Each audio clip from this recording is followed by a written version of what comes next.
রাজধানী সহ বিভিন্ন স্থানে সম্প্রতি বোমা আতঙ্ক ও সন্দেহজনক বস্তু উদ্ধারের ঘটনায় পুলিশের জারি করা সতর্কতা নিয়মিত নিরাপত্তা ব্যবস্থার অংশ বলে জানিয়েছেন ডিএমপির অতিরিক্ত কমিশনার শফিকুল ইসলাম। সম্ভাব্য যে কোনো ঝুঁকি মোকাবেলায় থানাগুলোকে সতর্ক থাকতে নিয়মিতভাবেই এই নির্দেশনা দেওয়া হয়। দুপুরে ডিএমপির মিডিয়া সেন্টারে সংবাদ সম্মেলনে তিনি বলেন, জনগণের জানমালের নিরাপত্তা নিশ্চিতে কাজ করছেন তারা। মহিম মিজানের প্রতিবেদন। রাজধানীতে সম্প্রতি দুটি জায়গায় বোমা ও বোমা সদৃশ্য বস্তু উদ্ধারের ঘটনায় জনমনে কিছুটা দেখা দিয়েছে উদ্বেগ। গেল শুক্রবার রাতে পল্টনে একটি সন্দেহভাজন বস্তুকে ঘিরে নিরাপত্তা বলয় তৈরি করে পুলিশ।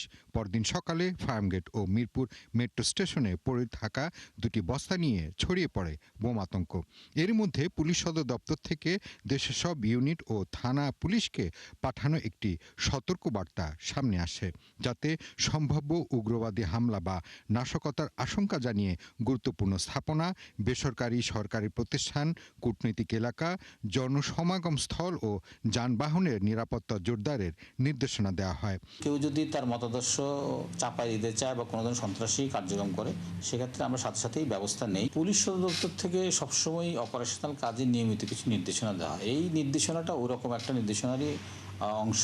ডিবি প্রধান শফিকুল ইসলাম জানান, এখনো পর্যন্ত নির্দিষ্ট কোনো ধরনের হামলার গোয়েন্দা তথ্য তাদের কাছে নেই, তবে যে কোনো সম্ভাব্য পরিস্থিতি মোকাবেলায় সর্বোচ্চ সতর্ক অবস্থানে রয়েছে পুলিশ। আমরা সবসময় সতর্ক থাকি, কাজে আমরা যেন ফিল্ডে বিচরণের ক্ষেত্রে আমরা যেন আরো একটু সতর্ক থাকি, এটাই ওনারা রিমাইন্ড করে দিয়েছেন আমাদেরকে। আবার পুলিশ সদর দপ্তর বলছে, বিষয়টি নিয়ে অযথা আতঙ্কিত হবার কোনো কারণ নেই। তাদের ভাষ্য, দেশের নিরাপত্তা পরিস্থিতি নিয়মিত পর্যালোচনা করে সময় সময় মাঠ পর্যায়ের ইউনিটগুলোকে সতর্কবার্তা দেয়া হয়। এই কারণ হচ্ছে গিয়ে সবসময় আমরা সতর্কতা বা বিভিন্ন ধরনের নির্দেশনা দেই, যাতে ফোর্স কাজে তৎপর থাকে এবং একটু সতর্ক থাকা হয়। ওই আলোকেই এই নির্দেশনা দেওয়া হয়েছে। অতীতেও পুলিশের মাঠ পর্যায়ের ইউনিটগুলোকে এ ধরনের সতর্ক করা হয়েছে বলে জানান কর্মকর্তারা।